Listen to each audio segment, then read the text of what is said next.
Imagine estar diante de algo sobrenatural, uma chama que queima, mas não consome. Moisés viu isso no deserto, mas o que realmente mudou sua vida não foi a visão, e sim a voz que saiu daquela sarça ardente. Eu sou o que sou. Essas palavras ressoaram no Monte Horebe e atravessaram os séculos, carregando um significado tão profundo que desafia nossa compreensão. Mas o que essa revelação realmente significa? E como pode transformar a nossa forma de enxergar Deus e a realidade? Fique comigo até o final deste vídeo, porque o que você está prestes a descobrir pode mudar sua percepção da existência. Quando Moisés se aproximou da sarça ardente no deserto, não imaginava que sua vida estava prestes a mudar para sempre. Aquela voz que chamava seu nome não era apenas um som distante, mas uma manifestação real do Deus vivo. Em Êxodo 3:14, encontramos uma declaração que ecoaria através dos séculos. Eu sou o que sou. Essa revelação tem um significado profundo e pode transformar a maneira como enxergamos a realidade ao nosso redor. A chama que revela a eternidade. A sarça ardente descrita em Êxodo 3 desperta fascínio e espanto. Moisés, pastoreando o rebanho de seu sogro, depara-se com um espetáculo que desafia as leis naturais. Um arbusto que queima sem se consumir. Nesse momento, o extraordinário irrompe no cotidiano. Ao se aproximar, ele ouve a voz de Deus chamando-o pelo nome e, com temor, retira suas sandálias diante do sagrado. A primeira lição desse encontro é que Deus revela sua santidade. O local onde Moisés estava tornou-se santo não por algum poder humano, mas porque a presença de Deus se manifestava ali. Ao longo da narrativa bíblica, vemos esse padrão. Onde Deus está, algo se transforma. Quando Ele habita entre nós, experimentamos um vislumbre de sua eternidade, que transcende tempo e matéria. O chamado e a resposta de Deus. Diante da sarça que não se consumia, Moisés recebeu um chamado aparentemente impossível: libertar o povo de Israel do jugo egípcio. Sentindo-se incapaz, ele questiona: quem sou eu para ir ao faraó? Êxodo 3:11. A resposta de Deus não exalta a força ou eloquência de Moisés, mas assegura sua própria presença. O nome Eu Sou revela que Deus é autoexistente e não depende de nada para ser. Enquanto os deuses do Egito necessitavam de altares, mitos e estátuas, o Deus de Israel transcende tudo. Ele não foi criado. Ele é o Criador, aquele que subsiste por sua própria essência. Ao declarar Eu sou o que sou, Deus mostra que não cabe em rótulos ou definições humanas.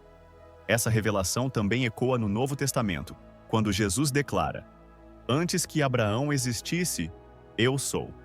João 8:28, assumindo a mesma identidade divina. Deus, o libertador supremo. A história da redenção de Israel do Egito não começa quando o povo clama, mas quando Deus decide agir. Em Êxodo 2:24-25, vemos que ele ouviu o gemido dos israelitas e lembrou-se de sua aliança. Essa lembrança não significa que Deus havia esquecido, mas que havia determinado um momento exato para intervir.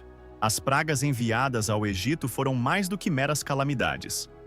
Elas demonstraram a supremacia do Eu Sou sobre as divindades egípcias, associadas a elementos naturais como o Nilo, o sol e a fertilidade.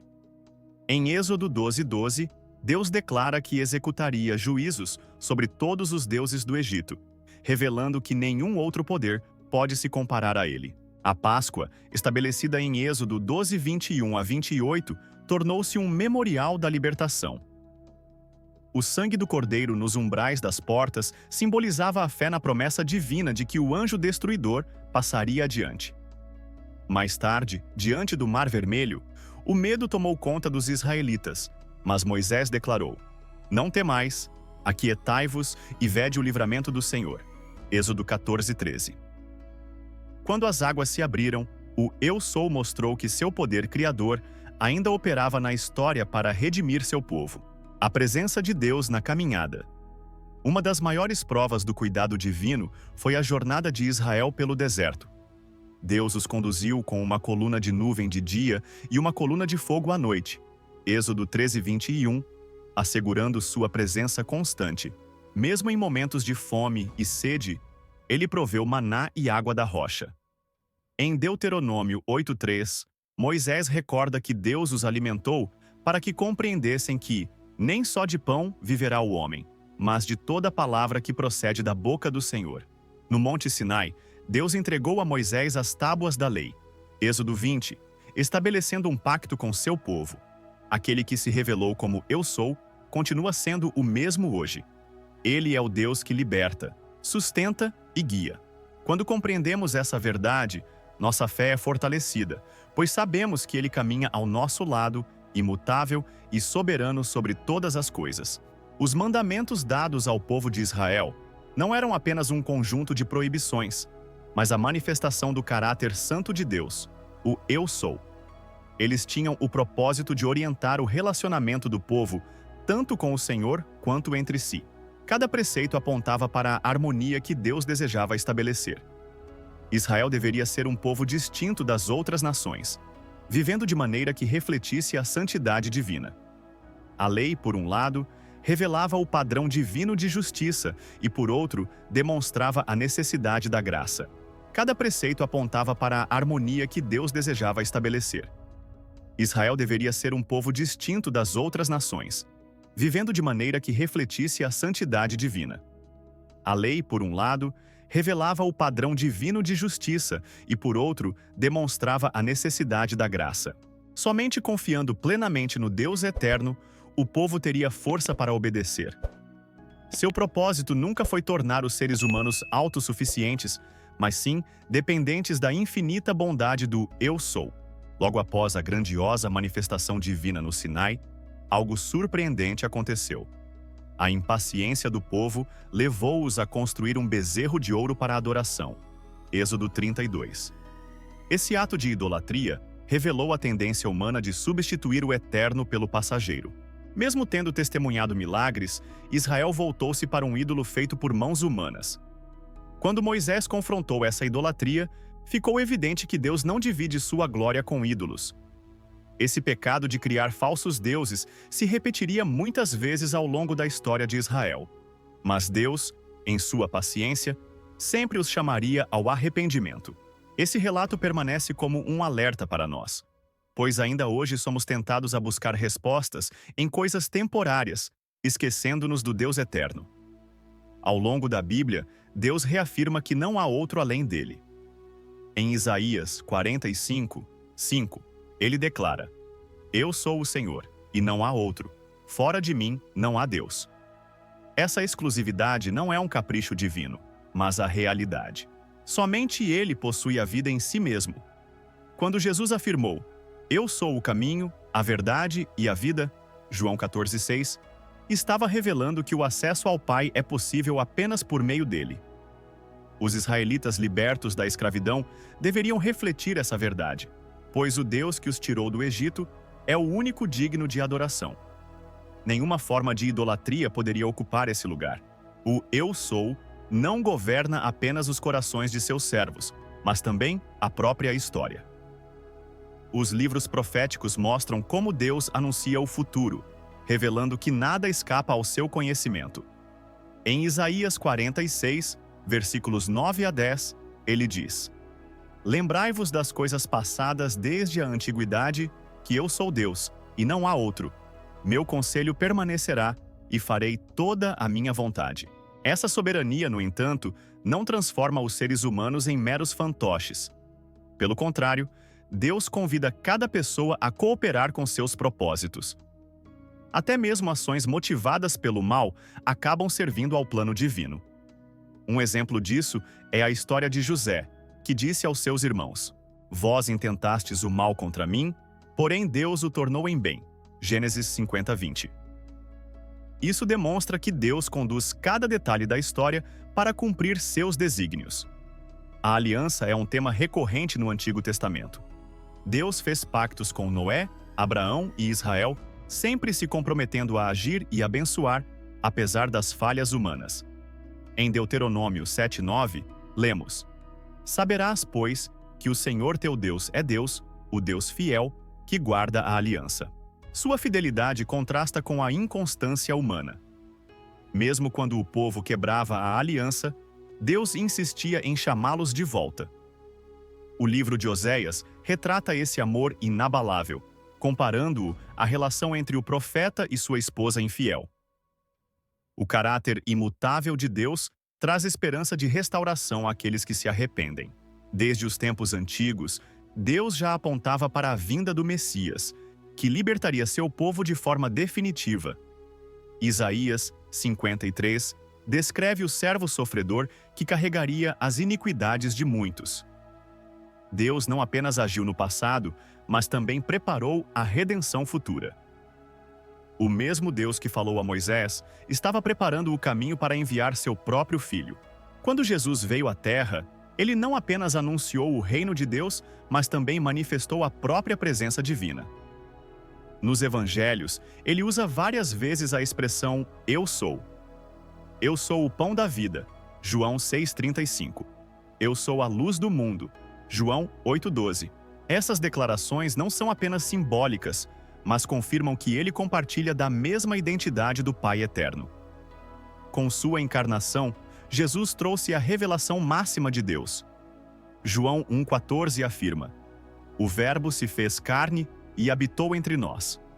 O mesmo Deus que declarou "Eu sou o que sou" no passado, agora andava entre os homens, tocava os enfermos e consolava os aflitos. Essas declarações não são apenas simbólicas, mas confirmam que ele compartilha da mesma identidade do Pai Eterno. Com sua encarnação, Jesus trouxe a revelação máxima de Deus. João 1,14 afirma: "O Verbo se fez carne e habitou entre nós." O mesmo Deus que declarou "Eu sou o que sou" no passado, agora andava entre os homens, tocava os enfermos e consolava os aflitos. Quando compreendemos a santidade de Deus e nossa condição pecadora, o arrependimento se torna inevitável. João Batista preparou o caminho para Cristo pregando: "Arrependei-vos, porque está próximo o reino dos céus." Mateus 3,2. A presença de Deus expõe nossas falhas, mas também abre caminho para a graça. Arrepender-se não é um ato de desespero, mas de entrega. Reconhecer o pecado e voltar-se para Deus é encontrar restauração. Em Atos 3,19, Pedro proclama: "Arrependei-vos e convertei-vos, para que sejam apagados os vossos pecados." A mesma voz que falou com Moisés continua chamando as pessoas ao arrependimento, prometendo perdão e uma nova vida. Ao confiar em Cristo, recebemos o Espírito Santo que passa a habitar em nós. Essa presença real e constante transforma nosso caráter, ilumina nossa mente e fortalece nosso espírito.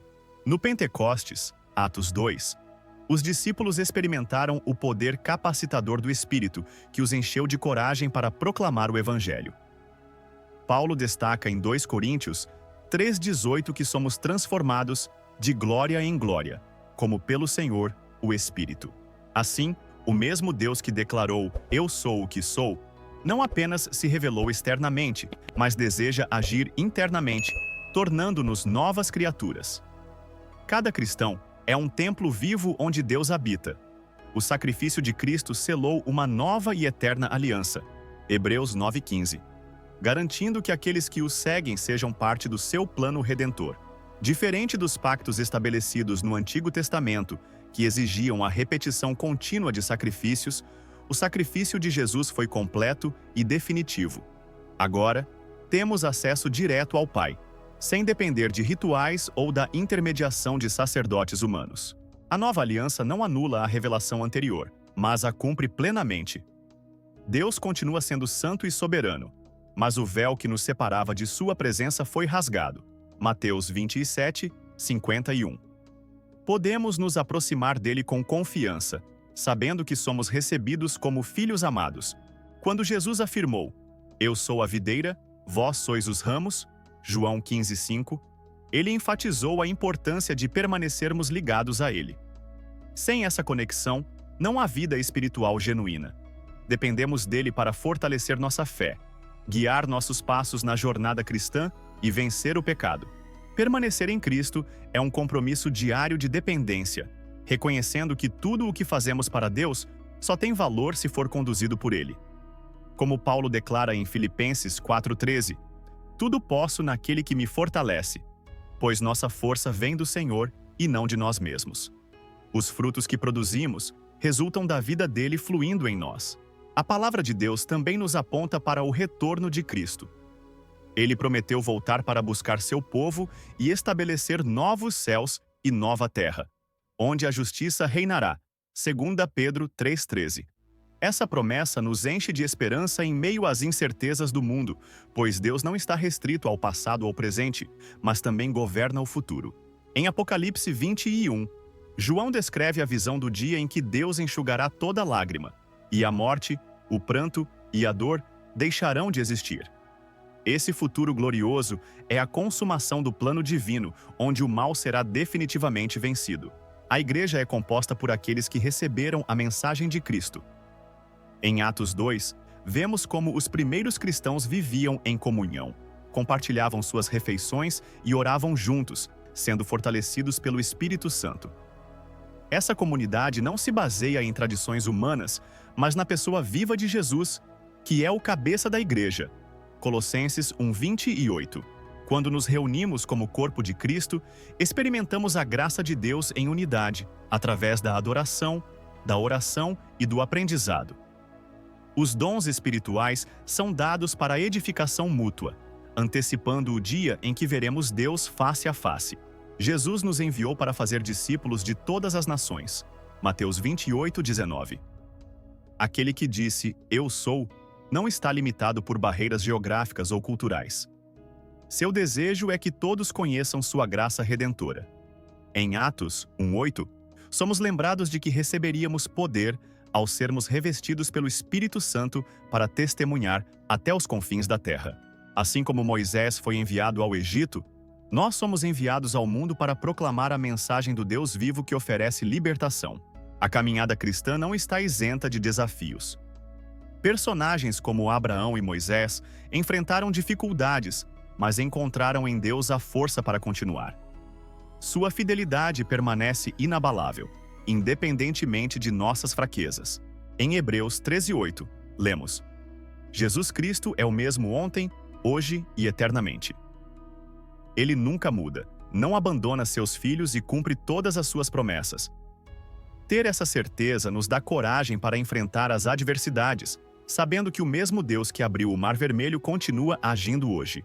Conhecer a Deus não se resume a um aprendizado intelectual, mas a uma experiência transformadora.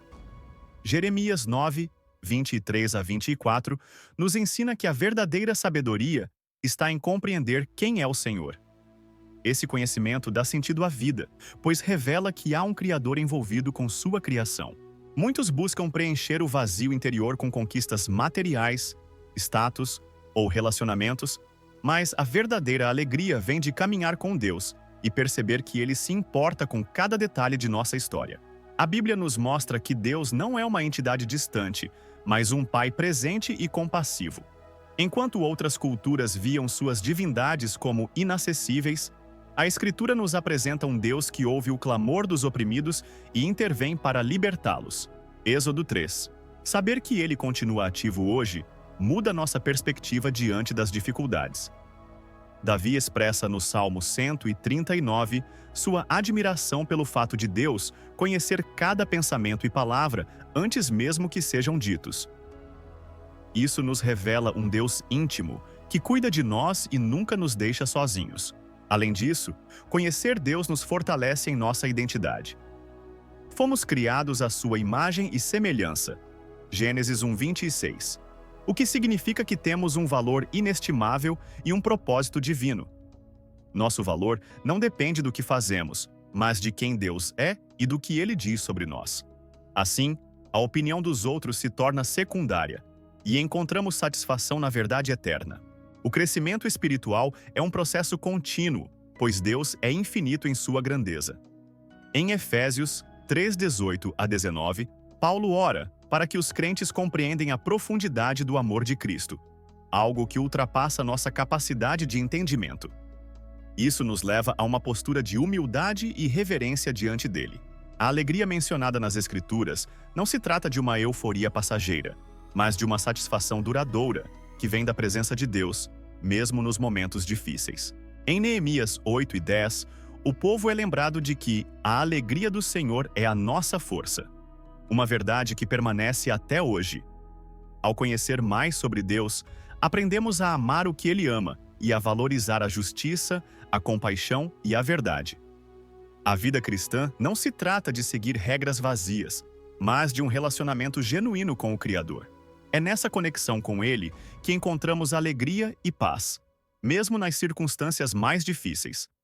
Para crescer nessa jornada, é essencial buscar a Deus por meio da leitura da palavra, da oração sincera e da reflexão sobre seu caráter.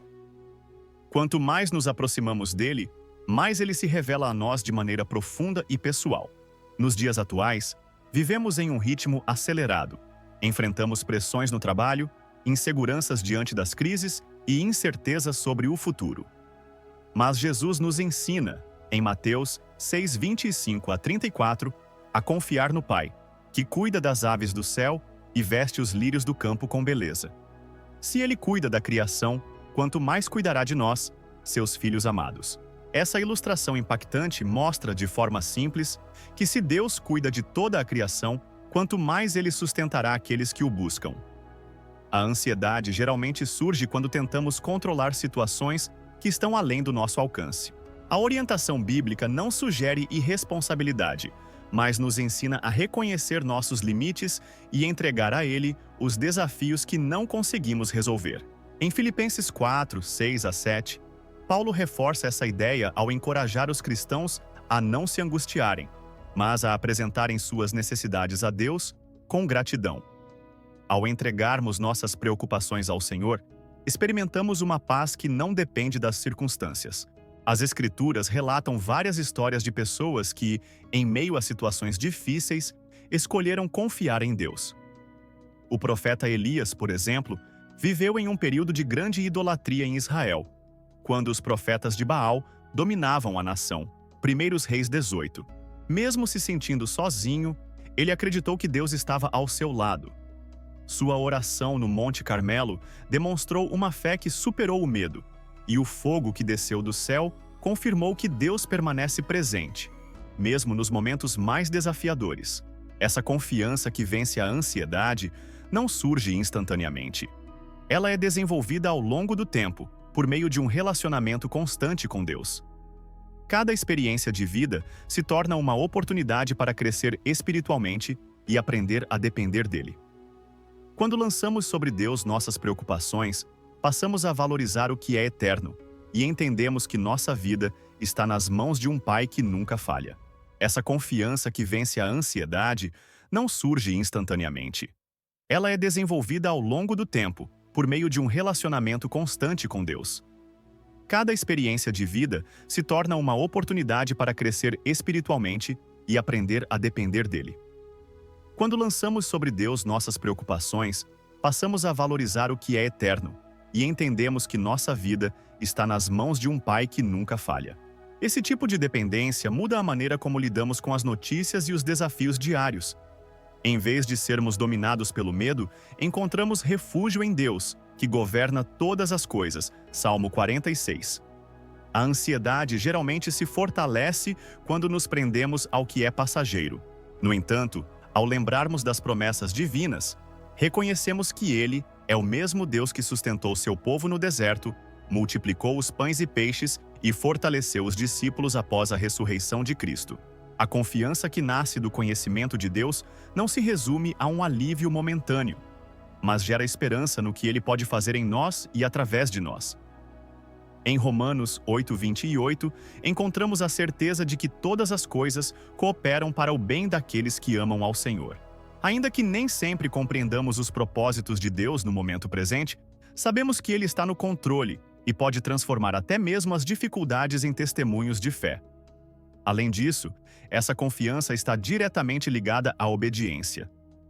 Quando aceitamos que Deus sabe o que é melhor para nós, buscamos viver de acordo com sua vontade. Essa disposição nos leva a alinhar nossos desejos com os propósitos divinos, diminuindo o peso da incerteza. A paz que excede todo entendimento se torna uma realidade na vida daqueles que aprendem a entregar suas preocupações a Deus. Em João 14:27, Jesus ensina que a paz que ele nos dá não é como a paz do mundo, que depende das circunstâncias. Trata-se de uma paz interior e duradoura, capaz de acalmar o coração mesmo em tempos difíceis.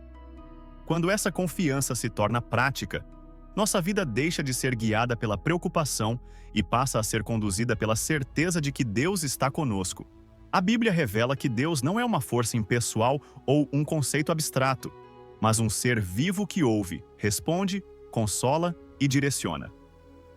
Desde Gênesis 12, quando chamou Abraão para uma jornada de fé, Deus se revelou como aquele que conduz os passos daqueles que o seguem. Essa proximidade se tornou ainda mais evidente quando ele veio ao mundo na pessoa de Cristo. João 1:10-4. Servir a um Deus pessoal significa entender que nossas orações não são em vão.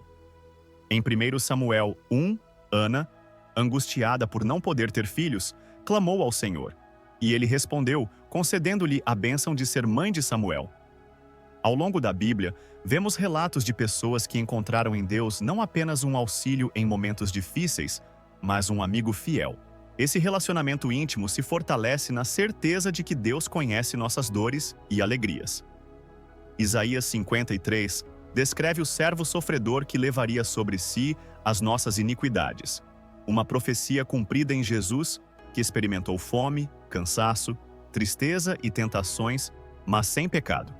Hebreus 4:16. Isso significa que ele entende profundamente nossas dificuldades e se compadece de nós. Quando percebemos que servimos a um Deus que se importa, nossa perspectiva de vida muda. Orar deixa de ser um ritual mecânico e se torna um diálogo sincero com aquele que nos conhece por completo. O salmista expressa essa confiança ao afirmar que Deus recolhe cada lágrima e valoriza cada sofrimento. Salmo 56, 8. Além de nos confortar, esse relacionamento com Deus nos orienta.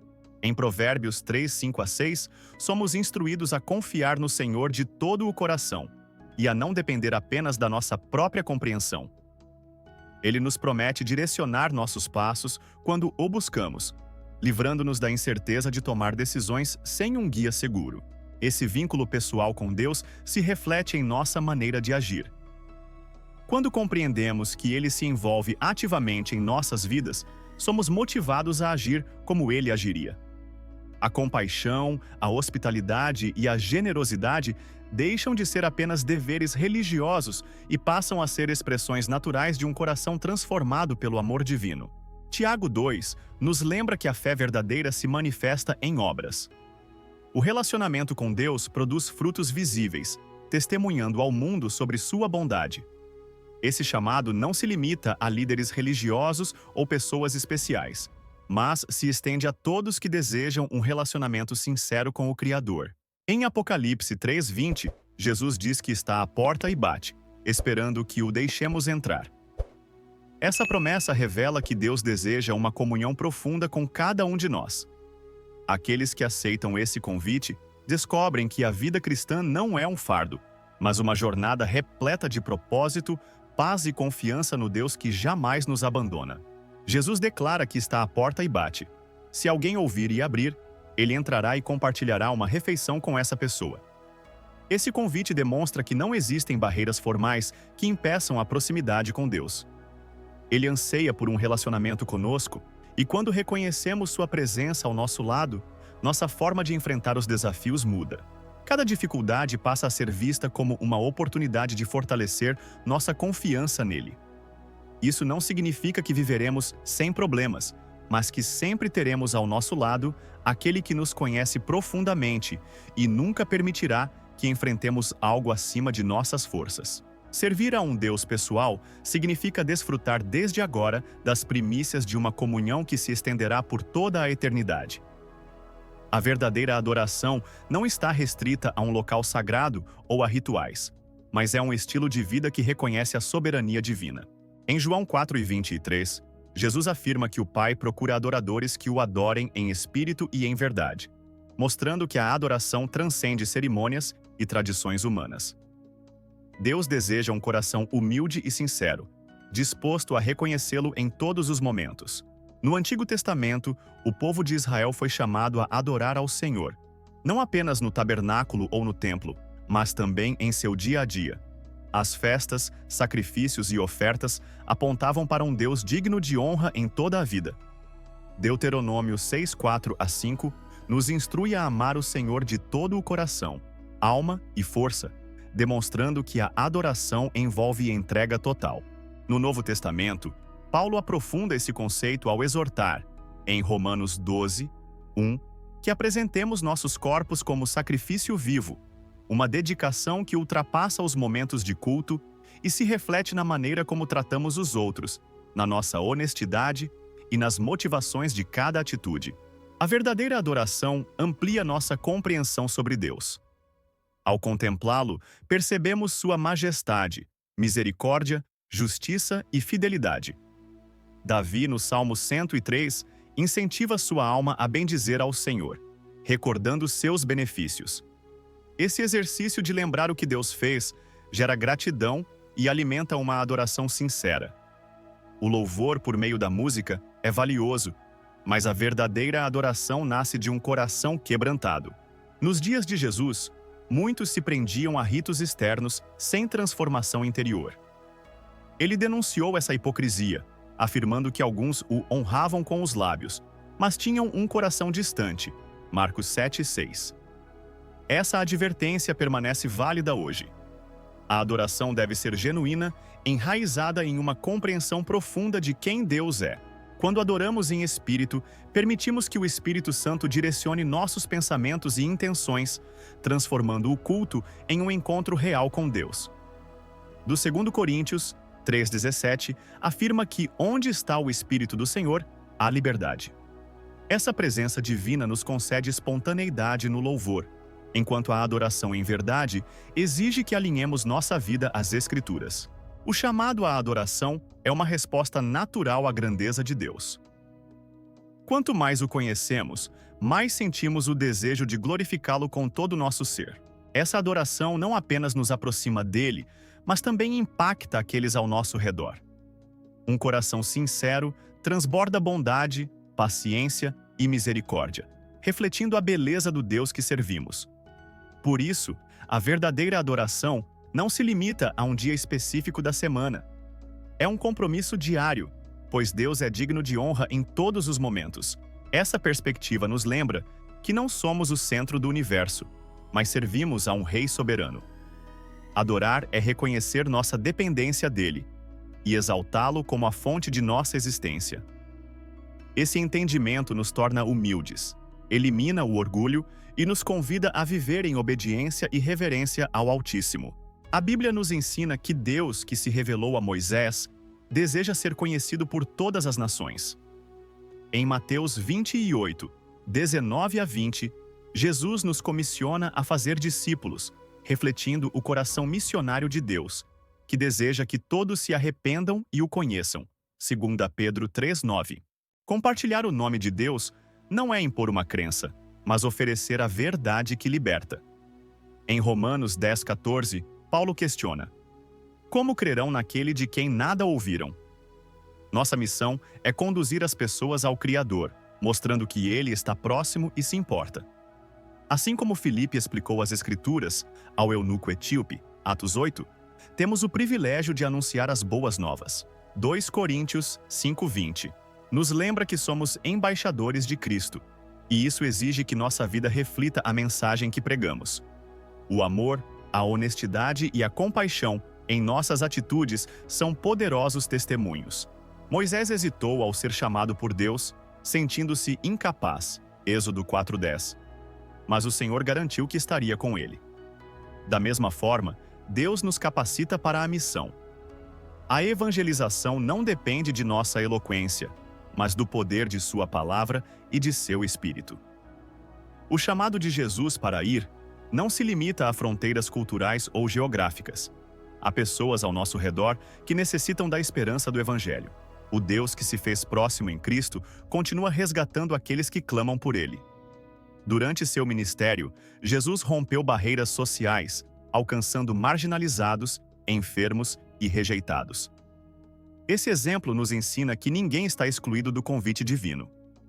Ao aceitar esse chamado, cooperamos com o plano eterno de Deus e testemunhamos o poder transformador de sua graça.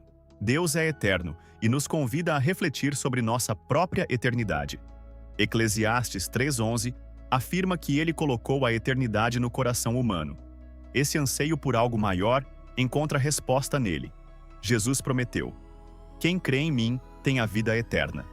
João 6,47. Essa esperança nos fortalece diante dos desafios, pois, em Cristo, a eternidade já começou. Ele permanece a rocha inabalável, digno de nossa adoração, hoje e para sempre. Amém. E aí, o que achou?